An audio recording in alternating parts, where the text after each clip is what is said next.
भारत माता की, भारत माता की। बार एसोसिएशन देहरादून के नवीन भवन के आज भूमि पूजन शिलान्यास के अवसर पर मंच पर आसीन उत्तराखंड सरकार में कैबिनेट मंत्री जो अनेक विभागों को देखते हैं, आदरणीय प्रेमचंद अग्रवाल जी, जिला एवं सत्र न्यायाधीश, जिला जज एवं सत्र न्यायाधीश माननीय प्रेम सिंह खिमाल जी, बार एसोसिएशन के अध्यक्ष भाई राजीव शर्मा बंटू जी, हमारे इस विधानसभा क्षेत्र के बहुत ही लोकप्रिय विधायक आदरणीय खजानदास जी, बार एसोसिएशन के सचिव श्री राजपाल सिंह बिष्ट जी, हमारे सामने यहाँ बैठे हुए रायपुर क्षेत्र के लोकप्रिय विधायक आदरणीय उमेश शर्मा काऊ जी, धर्मपुर क्षेत्र के लोकप्रिय विधायक आदरणीय विनोद चमोली जी, कैंट क्षेत्र की लोकप्रिय विधायक आदरणीय सविता कपूर जी, निवर्तमान मेयर भाई सुनील उनियाल गामा जी, भारतीय जनता पार्टी के प्रदेश के कोषाध्यक्ष श्री पुनीत मित्तल जी, एवं यहाँ पर आए हुए हमारे सभी अतिथिगण,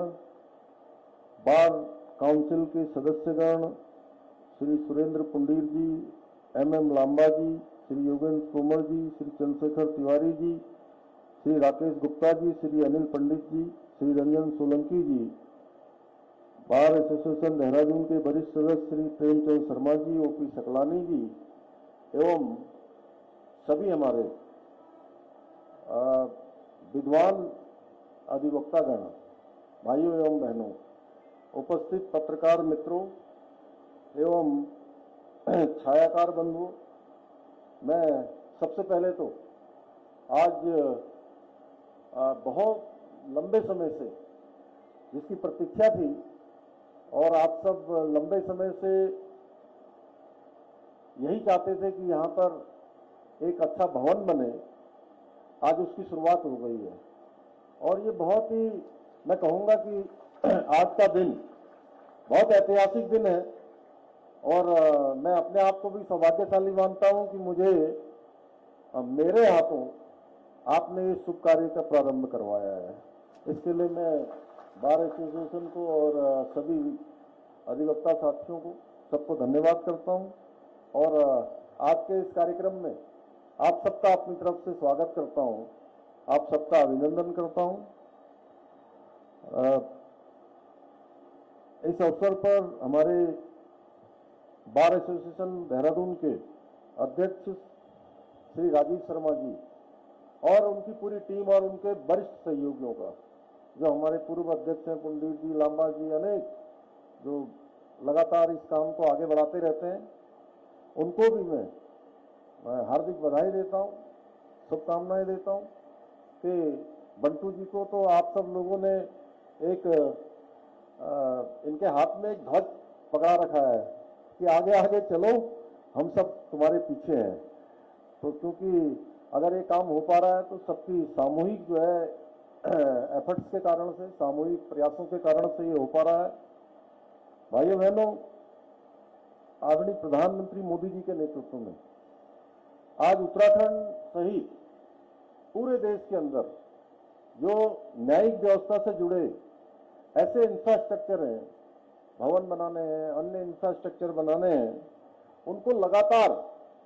मजबूत करने का काम, लगातार नवनिर्माण करने का काम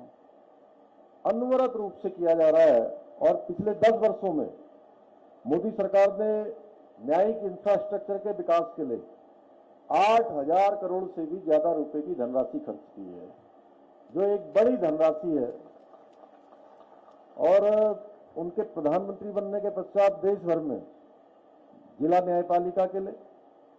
7,500 से अधिक कोर्ट कक्ष, 11,000 आवासीय इकाइयों का निर्माण किया गया है, जिसमें हमारे देहरादून डिस्ट्रिक्ट कोर्ट की अब यह आज जिसका शिलान्यास हुआ है, यह नई इमारत भी इसमें शामिल हो गई है। और वहीं दूसरी तरफ आदरणीय मोदी जी के नेतृत्व में विभिन्न जो गैर जरूरी और अंग्रेजों के जमाने से चले आ रहे ऐसे बहुत सारे कानून, उनको हटाकर वर्तमान परिदृश्य में के अनुसार आज की नई आवश्यकताओं के अनुसार, जिससे कि न्याय मिलने में भी सरलीकरण हो और उनका समाधान हो जो लंबे समय से निस्तारित है। अखिल भारतीय संहिता 2023, भारतीय नागरिक सुरक्षा संहिता 2023 और भारतीय साक्ष्य अधिनियम 2023 लागू करने का काम भी भारत की सरकार ने आदरणीय प्रधानमंत्री मोदी जी के नेतृत्व में बहुत ही कुशलता से उसको आगे बढ़ाया है, बहुत कुशलता से उसको सम्पन्न किया है। इन कानूनों के लागू होने के बाद न्याय की अवधारणा को और भी अधिक मजबूती मिलेगी। जिस दिन ये तीनों कानून देश के अंदर लागू हो रहे थे तो हमारे बहुत सारे अधिवक्ता साथी यहाँ से आप सब लोग भी राजीव शर्मा जी, अन्य लोग, आप सब लोग भी उस कार्यक्रम में जुड़े हुए थे। भाइयों बहनों, नए कानूनों के तहत इलेक्ट्रॉनिक और डिजिटल रिकॉर्ड को भी मजबूत सबूत के रूप में मान्यता प्रदान की गई है, जो कि आज की डिजिटल क्रांति के समय में आज जो आवश्यकता है उसको पूरी तरह से न्याय व्यवस्था में लाने का काम किया गया है। इससे सभी अधिवक्ता भाई बहनों को अब टेक्नोलॉजी का प्रयोग करते हुए अपना पक्ष कोर्ट में आसानी से रखने में सहायता मिलेगी। इसी प्रकार राज्य के अंदर भी आप सभी जानते हैं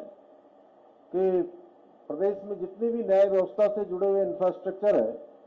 उसको मजबूत करने के लिए हम प्रतिबद्ध हैं। और जब भी आप मुझे भी मिले थे तो मैंने हमेशा आपको यही कहा कि जो भी राज्य सरकार की तरफ से जो भी यथासंभव सहायता हो सकती है,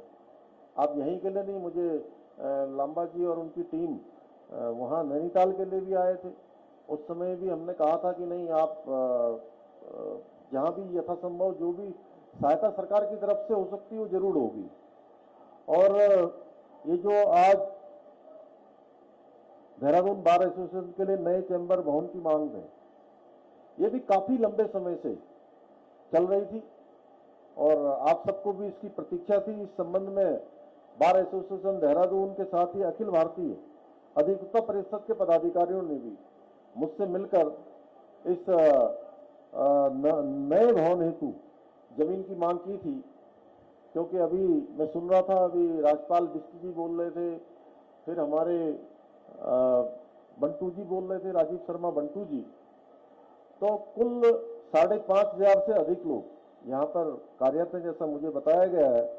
इसलिए हमने आप सभी की जो समस्याएं हैं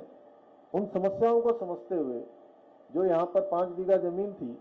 वो बार एसोसिएशन देहरादून को देने का निर्णय लिया था। मुझे खुशी है कि इस जमीन पर 1500 जो चैम्बर हैं, एक ऑडिटोरियम, लाइब्रेरी, कैंटीन और पार्किंग आदि से परिपूर्ण 9 मंजिला भवन का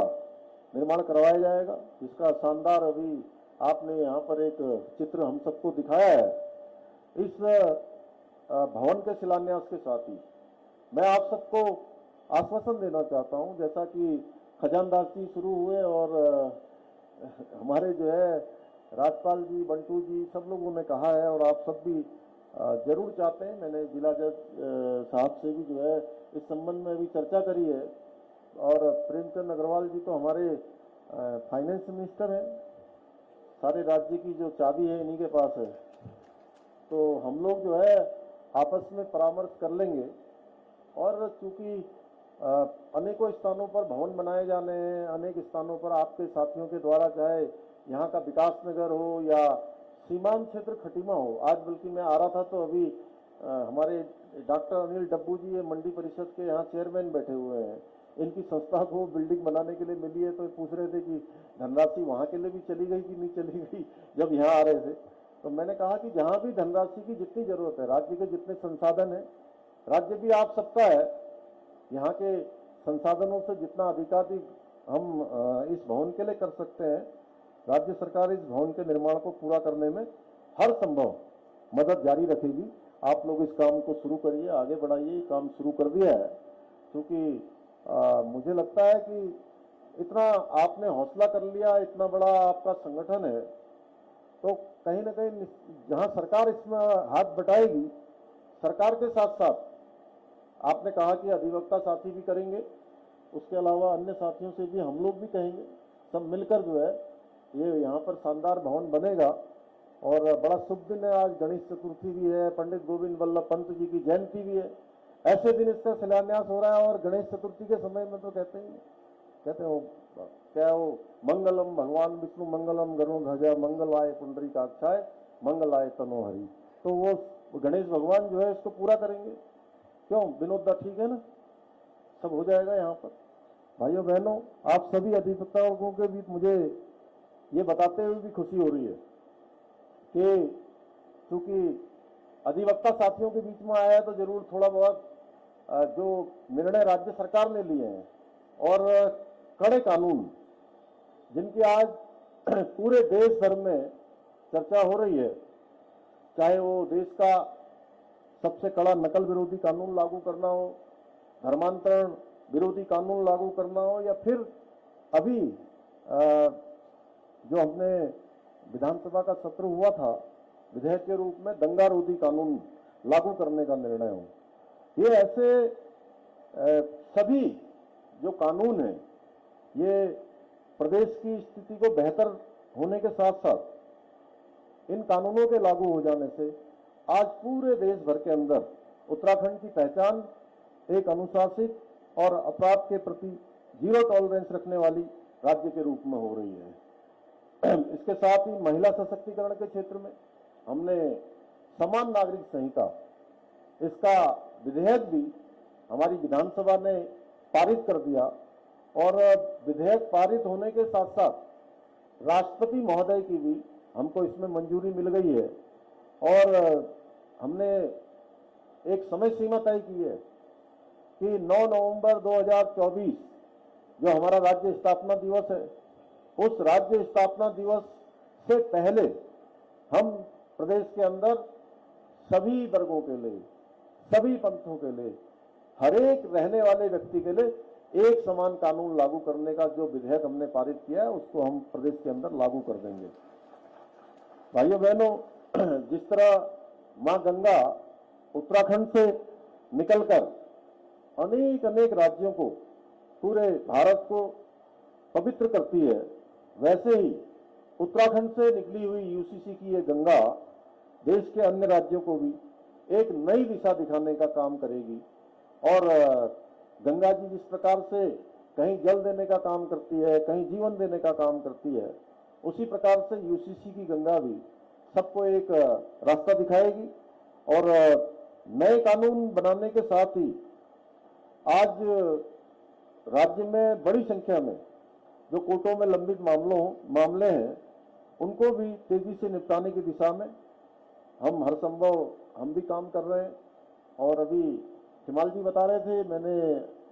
माननीय खिमाल जी से चर्चा की कि यहाँ पर कितने अभी तक केस लंबित हैं, तो बड़ी संख्या लगभग 1,30,000 के लगभग अभी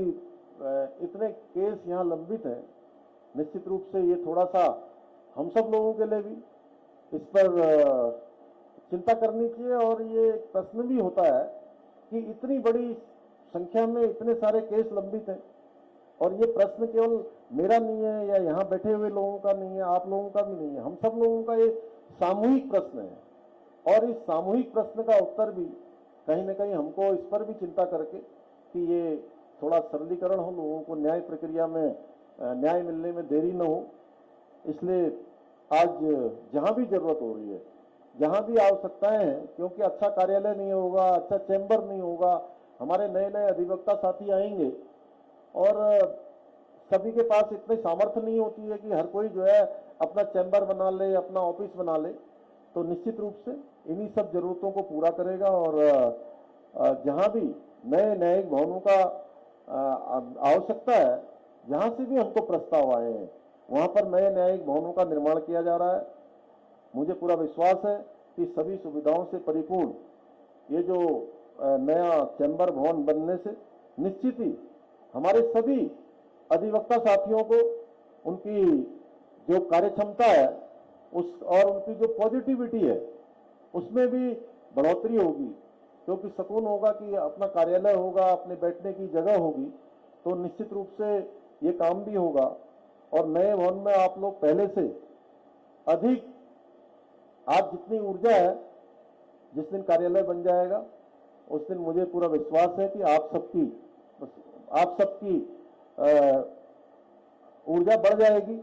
और आप अधिक ऊर्जा के साथ काम करेंगे, जिससे आम लोगों को जल्दी से जल्दी न्याय मिलने में सहायता मिलेगी। इसी आशा और विश्वास के साथ कि इस नए चैम्बर भवन के शिलान्यास की मैं एक बार फिर से आपको शुभकामनाएं देता हूं और आश्वस्त करता हूं कि राज्य सरकार आपके साथ रहेगी। आप सबका पुनः एक बार धन्यवाद करते हुए मैं अपनी बात समाप्त करता हूं। जय हिंद, जय भारत, जय उत्तराखंड।